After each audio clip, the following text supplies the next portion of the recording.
coconut rice. Boy, today everything's real easy.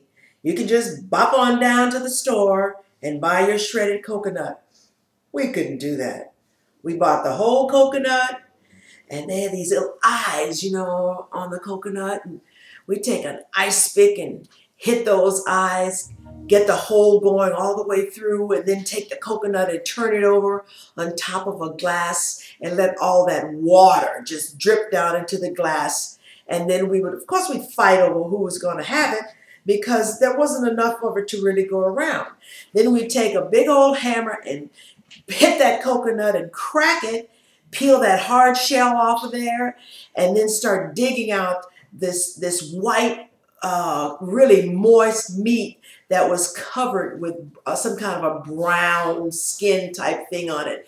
And we'd scrape that brown stuff off of there, and then we'd grate up the coconut.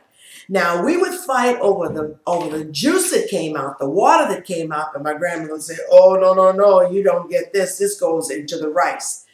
Then she'd put her rice on to boil with some water, regular water, and some of the water from the coconut.